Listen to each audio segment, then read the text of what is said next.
Hello students, welcome to the channel WB Free Math Solution. Today we are going to start a new chapter, Simple Interest. Second chapter है ये और एक request थी students की, एक या कई रिक्वेस्ट हो चुके थे पहले से ही, तो मैंने सोचा कि पहले सेकंड चैप्टर को क्लियर करते हैं। तो चलो सिंपल इंटरेस्ट बनाते हैं और इसके बारे में थोड़ा बहुत आपको पहले से पता होगा क्लास 9th में, क्लास 8th में या इसकी प्रीवियस क्लासेस में। बस यहाँ पे आपको थोड़ा सा ज्यादा क्वेश्चंस की सम्स ज्यादा है और ये सिंपल इंटरेस्ट नाम ही है तो क्वेश्चन और ये जो पूरा चैप्टर है वो इजी रहेगा आपके लिए। तो इजी मानकर चलते हैं तो कोई भी चीज इजी हो जाती है ऑटोमेटिकली। तो चलो स्टार्ट करते हैं सिंपल इंटरेस्ट का इंट्रोडक्शन। सबसे पहले हमें ये जानना जरूरी है कि सिंपल इंटरेस्ट होता क्या है। इंटरेस्ट का मतलब होता है ब्याज, ठीक है। ब्याज जो एक्स्ट्रा मनी होती है, एक्स्ट्रा मनी, ठीक है। एक्स्ट्रा मनी को ही हम क्या कहते हैं, ब्याज कहते हैं, ठीक है। तो जैसे कि अगर कोई एक बैंक है और हमने इसमें 100 रुपया जमा कर दिया, ठीक है, बैंक में हमने 100 रुपया जमा कर दिया, तो जो जमा की हुई राशि होती है, जमा की हुई राशि उससे जैसे 100 रुपया जो हमने जमा किया है, ये क्या होता है, इसे हम कहते हैं प्रिंसिपल। प्रिंसिपल, ठीक है। जमा की हुई राशि को हम क्या कहते हैं, प्रिंसिपल कहते हैं, ठीक है। तो जो राशि, जो पैसा हम जमा करते हैं बैंक में, वो ये अगर आपका बैंक है, ठीक है, तो जो राशि हम जमा करते हैं बैंक में उसे हम कहते हैं प्रिंसिपल, ठीक है। तो जैसे हमने 100 रुपया जमा कर दिया, ठीक है, उसके बाद हमने इसे 1 साल के लिए जमा किया, 1 ईयर ये हमारे बैंक में रहा, बैंक ने किसी काम में इसको लगाया, तो उससे जो एक्स्ट्रा मनी हमें मिलती है उसे हम कहते हैं इंटरेस्ट। जब हमें बैंक वापस करेगा वो पैसा, या जब हम उठाएंगे उस पैसे को निकालेंगे, तो वो पैसा हमारा हो जाएगा 180 रुपए, ठीक है।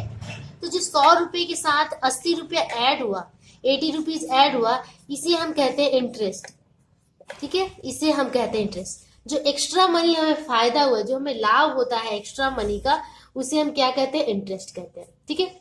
और जिस रेट से लाभ होता है, जिस रेट से बैंक लेता है, जमा करता है, जिस रेट से हमने जमा किया, उस रेट को उसे हम दर या रेट कहते हैं। जैसे अगर 5% के रेट से हो या 20% के रेट से हो, ठीक है, कि 20% इसमें बढ़ गया, ठीक है। 100 का 20% कैसे निकालेंगे, 20/100, ठीक है। तो ये 5 और ये हो जाएगा कितना, 20, मतलब कि 20 रुपीज इसमें एक्स्ट्रा पैसा हमें मिला।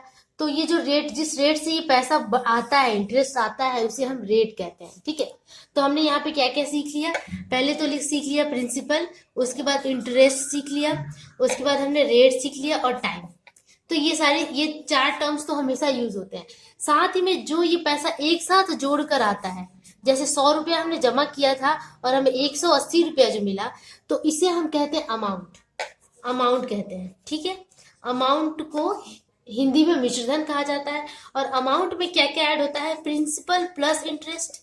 जैसे मैंने कहा कि 100 रुपया हमारा प्रिंसिपल था, 80 रुपीज एक्स्ट्रा ऐड हुआ, तो प्रिंसिपल प्लस इंटरेस्ट कितना हो गया, अमाउंट। तो जो टोटल बैंक हमें वापस देता है वो एक्चुअली क्या देता है, हमें अमाउंट देता है। तो वो क्या होता है, P+I, ठीक है।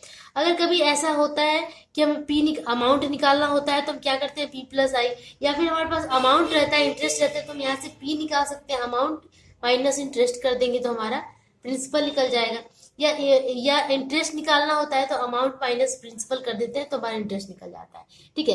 तो ये स्टार्टिंग की जो चीजें हैं, जो टर्म्स है, ये हमारा यूज होगा, principal, interest, rate, time and amount, ठीक है। इसके बाद इसे निकालते कैसे है उसका मैं फॉर्मूला अभी आप लोग को बताती हूँ। देखो, अब हमारे पास, अब हम फॉर्मूला सीखेंगे। फॉर्मूला कैसे हम इंटरेस्ट निकाल सकते हैं, अगर हमारे पास प्रिंसिपल है, रेट है, टाइम है, तो हम इंटरेस्ट कैसे निकालेंगे, इस तरह के फॉर्मूला निकालेंगे। कभी कभी अच्छा, आपकी बुक में 2 तरह का दिया हुआ है, एक तो रूल ऑफ 3 से दिया हुआ है, रूल ऑफ 3 मेथड से दिया हुआ है, ठीक है। दूसरा मेथड दिया है फॉर्मूला मेथड से। तो जो फॉर्मूला मेथड होता है ना, वो ज्यादा इजी पड़ता है। रूल ऑफ 3 से कभी कभी बच्चे कंफ्यूज हो जाते हैं, तो मैं ये वाला रूल नहीं सिखाऊंगी आप लोग को, फॉर्मूला से डायरेक्ट सिखाऊंगी, क्योंकि ज्यादा इजी होता है, फट से बन जाता है। और फॉर्मूला भी बहुत ज्यादा टफ नहीं है, बहुत ही इजी है। एक फॉर्मूला से हम सारे फॉर्मूला निकाल सकते हैं, मैं आपको करके दिखाऊंगी। यहाँ पे देखिए, इंटरेस्ट हो गया, इंटरेस्ट इज इक्वल टू क्या है, principal multiply rate multiply time is equal to 100, ठीक है। इसका मतलब कि हमारे पास अगर ये तीनों चीजें दी हुई हैं, प्रिंसिपल, रेट और टाइम, तो हम इंटरेस्ट निकाल सकते हैं, ब्याज निकाल सकते हैं, ठीक है। अब अगर हम प्रिंसिपल निकालने की बात करें कि अगर हमारे पास क्या क्या है, हमारे पास इंटरेस्ट है, रेट है, टाइम है, तो हम प्रिंसिपल कैसे निकालेंगे? तो यही इसी फॉर्मूला से निकल सकता है। यहां से हम क्या करेंगे, हमें पी निकालना है, तो यहाँ क्रॉस मल्टीप्लाई होगा। पी हमें निकालना था तो हमने पी यहाँ से नीचे कर लिया क्रॉस मल्टीप्लाई करके, ठीक है। अब हमें पी निकालना था और आई इंटू 100 होगा, तो लिखेंगे आई इंटू 100। नीचे यहाँ बचा क्या, इसके साथ मल्टीप्लाई में आर टी था, तो ये मल्टीप्लाई नीचे आ जाता है, आर टी यहाँ आ गया, तो आई इंटू 100/RT, ठीक है। तो यहाँ से प्रिंसिपल का फॉर्मूला निकल गया। अब हमें क्या चाहिए, अच्छा ये आप फॉर्मूला याद भी कर सकते हैं। 3 चीजें तो इसमें हमेशा होती है, 4 चीजें, प्रिंसिपल, इंटरेस्ट, रेट और टाइम, ये 4 चीजें हमेशा ही रहेंगी। जब आपको प्रिंसिपल निकालना होगा तो आई के साथ 100 मल्टीप्लाई, ये दोनों नीचे।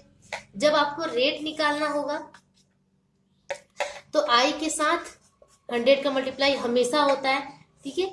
और जो बचा उसको नीचे कर दो, आर हम निकाल रहे हैं ना, तो पी इंटू टी नीचे हो जाएगा, पी मल्टीप्लाई टी, ठीक है।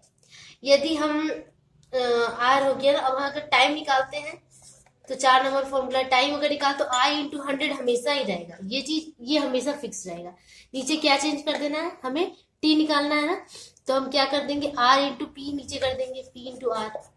तो इस तरह हम ये 4 फॉर्मूला से सारे आपका आई भी निकाल सकते हैं, पी आर टी। एक्चुअली इसी फॉर्मूला से ही सारे निकल कर अब सामने आए, ठीक है।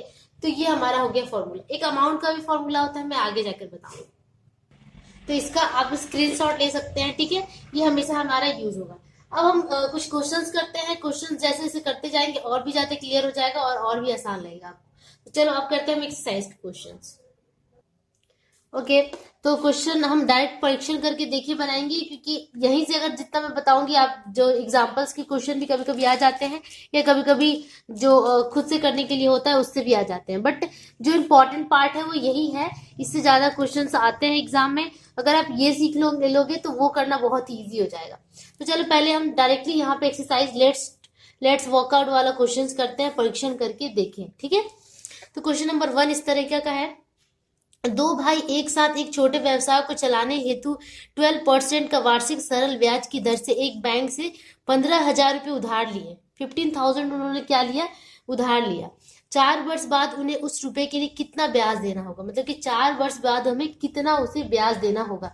उधार लेना, अच्छा जो बैंक से, या तो बैंक में जमा करो तो वो भी हमें इंटरेस्ट मिलता है, अगर हम उधार लेते हैं या कहीं से कर्जा उठाते हैं तो भी हमें उसका क्या देना पड़ता है, ब्याज देना पड़ता है, समय समय पे उसे हमें एक्स्ट्रा मनी पे करनी होती है। तो इस एक्स्ट्रा मनी को हम ब्याज कहते हैं या इंटरेस्ट कहते हैं। तो यहाँ हमें क्या पूछ रहा है कि कितना इंटरेस्ट देना होगा 4 इयर्स के बाद, ठीक है। तो चलो इसे सॉल्व करते हैं।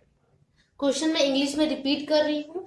2 friends together took a loan amount of ₹15,000, loan लिए हैं 50,000 का, टू रन अ बिजनेस, एक बिजनेस चलाने के लिए, from a bank at the rate of simple interest 12%, एक बैंक से उन्होंने कर्जा ले लिया 12% के रेट पे, and calculate the interest they have to pay after 4 years. तो इंटरेस्ट हमें निकालना है आफ्टर 4 इयर्स, कितना उन्हें इंटरेस्ट देना पड़ेगा, ठीक है। तो चलो यहाँ पे प्रिंसिपल कितना है, जो उसने लोन लिया है, लोन भी एक प्रिंसिपल होता है, या तो कर्जा लेना या फिर जमा करना, ठीक है, वो प्रिंसिपल कहलाता है। तो लिखेंगे हेयर प्रिंसिपल, या फिर पी से डिनोट किया जाता है। पी इक्वल्स कितना है, 15,000, ठीक है। उसके बाद क्या दिया हुआ है, rate that is R equals कितना दिया हुआ है, 12% के रेट से उन्होंने कर्जा उठाया है, लोन। एंड टाइम कितना दिया हुआ है, time T equals 4 years, 4 years का टोटल टाइम ऑफ ड्यूरेशन है जिसमें उसे लोन को पे करते रहना है। तो इंटरेस्ट हमें निकालने के लिए पूछ रहा है, interest I, I is equal to क्या होता है, जैसे कि मैंने फॉर्मूला बताया था, PRT/100। तो यहाँ पे P कितना है, 15,000 पुट कर देंगे वैल्यूज को, ठीक है, मल्टीप्लाई R कितना है 12, एंड टाइम 4 इयर्स बाई 100, ठीक है। अब यहाँ से ये 0 से ये 0 कटा, ये 0 से ये 0 कटा, ठीक है। अब नीचे कुछ भी नहीं है, एक का कोई मतलब नहीं होता है डिवीजन में, तो ऊपर ऊपर मल्टीप्लाई कर देंगे। आप मल्टीप्लाई करके देख लेना, आपका आ जाएगा 7200, ठीक है। अच्छा एक बार मैं मल्टीप्लाई करके देख लेती हूँ, ठीक है। तो इतना हमें जो क्या है, इंटरेस्ट पे करना होगा आफ्टर 4 इयर्स, ठीक है। तो यही आंसर हो गया, ठीक है। इसके आगे कुछ भी करने की जरूरत नहीं है, इंटरेस्ट इज इक्वल टू इतना, ठीक है। अब हम नेक्स्ट क्वेश्चन नंबर 2 सॉल्व करते हैं।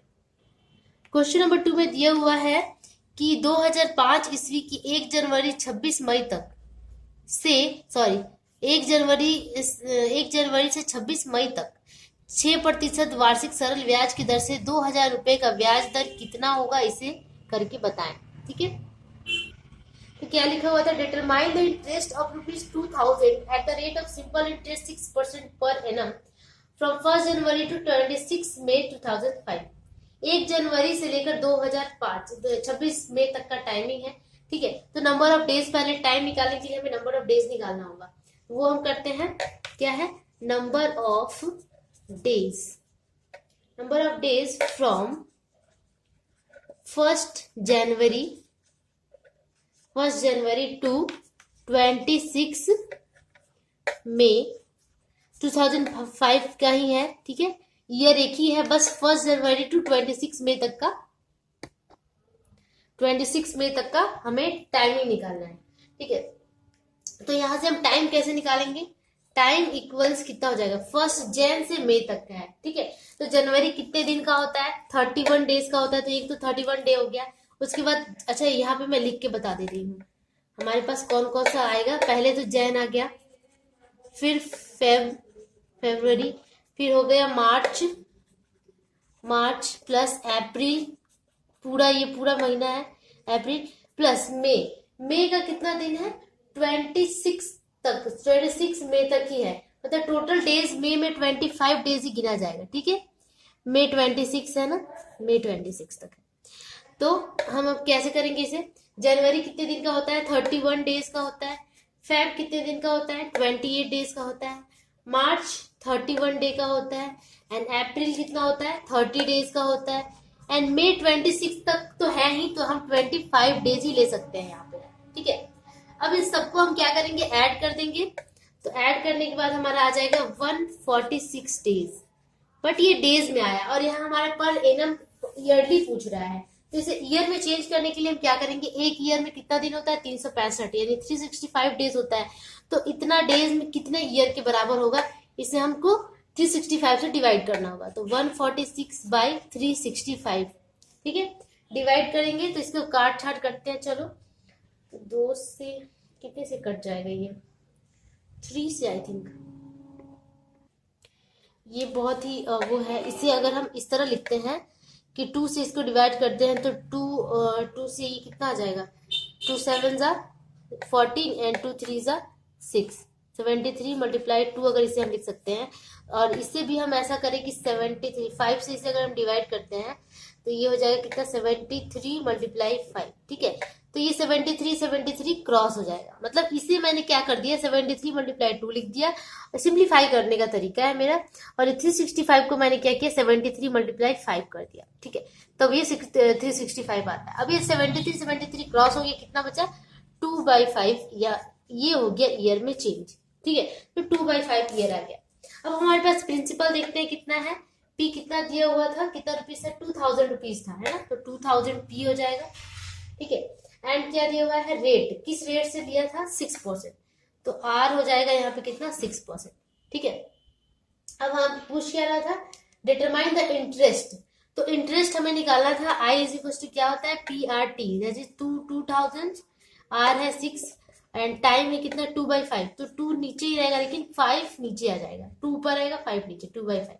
ठीक है, इसके बाद क्या बोल रहा था, नीचे कितना होता है, 100, है ना, PRT/100 होता है, ये 5 नीचे आ गया। अब हम इसे काटते हैं, ये 2 जीरो से ये 2 जीरो कैंसिल हो गया, 5 से 5 4 जा, ठीक है, अब ऊपर ऊपर मल्टीप्लाई हो जाएगा, 6 4 जा, अच्छा, तो ये टोटल हो जाएगा 48, तो हमें कितना इंटरेस्ट मिल जाएगा, 48 रुपीज मिलेगा इंटरेस्ट। ठीक है, ये आंसर हो जाएगा। ठीक है, ओके, अब नेक्स्ट क्वेश्चन नंबर 3 पे मूव करते हैं।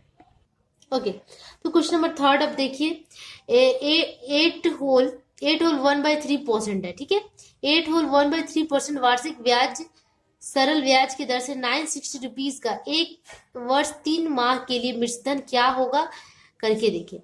मतलब कि ये क्या दे दिया है, वार्षिक सरल ब्याज की दर से, मतलब ये रेट दे दिया हमारे पास, ब्याज दर से 960 रुपीज, इतना रुपया 960 रुपीज हमारा क्या हो जाएगा, यहाँ पे प्रिंसिपल हो जाएगा।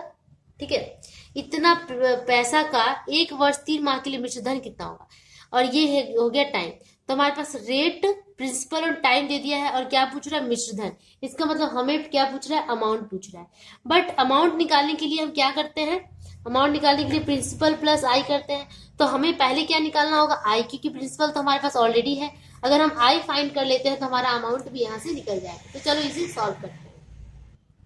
तो ये चीजें दी हुई है, प्रिंसिपल इतना दिया, रेट इतना दिया, टाइम इतना दिया हुआ है, ठीक है। तो रेट को थोड़ा सा और सिंप्लीफाई कर लेते हैं हम। 8 3 24 + 1 25/3 लिख देते हैं, 25/3%, ठीक है। इतना रेट हो गया। और टाइम क्या दिया, 1 ईयर 3 मंथ। तो इसे भी हम पूरा सबको ईयर में चेंज कर लेते हैं, क्योंकि ये ईयरली चेंज हो रहा है ना। तो इसे हम मंथ को भी ईयर में चेंज कर लेते हैं। 1 ईयर तो रहेगा ही, प्लस मंथ को ईयर में चेंज करने के लिए क्या, एक ईयर में कितने मंथ्स होते हैं, 12 मंथ्स होते हैं। तो 12 मंथ 3 अगर 12 कर लेते हैं तो ये भी ईयर में चेंज हो जाएगा, है ना। 1 ईयर में 12 मंथ होते हैं, ठीक है। तो अगर हमें मंथ चेंज करना है, ठीक है, तो हम उसे क्या करेंगे, 12 से डिवाइड कर देंगे, 1/12 हो जा रहा है ना, मंथ इज इक्वल टू। इसीलिए हमने क्या किया, 1/12 से मल्टीप्लाई कर दिया, या फिर आप ये कह सकते हैं कि हमने 12 से डिवाइड कर दिया 3 को। तो ये कितना हो जाएगा, 1 प्लस ये 3 4 1 + 1/4 हो जाएगा। दैट इज कितना हो गया, 1 होल 1/4, दैट इज कितना हो गया, 5/4। 5/4 ईयर, ये पूरा ईयर में चेंज हो गया, ठीक है। अब हमें ये ईयर में मिल गया, ये परसेंटेज और ये सब मिल गया। अब हमें क्या निकालना है, इंटरेस्ट निकालना है, क्योंकि हमें अमाउंट चाहिए।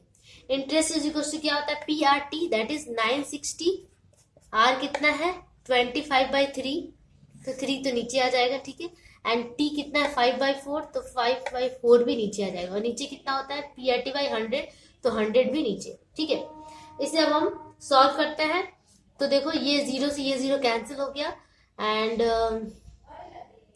5 से ये 3 से कट जाएगा, 3 3 = 9 एंड 3 2 = 6, ठीक है। ये 4 से ये 32 कटेगा, 4 8 = 32, एंड ये 5 से ये 10 कट जाएगा, 5 2 = 10, ठीक है। फिर इस 2 से ये 8 कट जाएगा, 2 4 = 8, कितना हो गया, 25 × 4, दैट इज कितना हो गया, 25 × 4 100। इंटरेस्ट कितना आ गया, 100 रुपीज, ठीक है।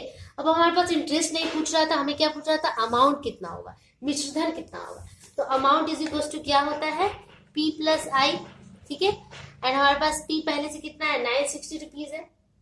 960 प्लस I कितना आ गया, 100, दोनों को ऐड कर देंगे तो हो गया 0, ये हो गया 6, और 9 + 1 कितना, 10, इतना रुपीज। तो ये आपका अमाउंट हो गया, और यही पूछ रहा था, ठीक है। तो required amount is this, okay. तो हमारा क्वेश्चन नंबर 3 यहीं पे कंप्लीट होता है। होप आप लोग को इंट्रोडक्शन एंड यहाँ तक जो भी मैंने सोल्यूशन कराया है समझ में आया होगा। अगर समझ में आया होगा तो प्लीज लाइक कीजिए, क्योंकि नेक्स्ट क्वेश्चन जो है हम नेक्स्ट वीडियो में बताएंगे, और आपके सारे problems, each and every question का सोल्यूशन यहाँ पे आपको प्रोवाइड कराया जा रहा है। तो आपका फर्ज बनता है कि चैनल को सब्सक्राइब करें, एंड प्लीज शेयर जरूर कीजिए, एंड बेल आइकन को भी दबाइए, जिससे सारे नोटिफिकेशन आपको टाइम टू टाइम मिलते रहे, और आप अपनी स्टडी में स्टक ना करें। ओके, तब तक के लिए keep practicing, keep watching, bye bye.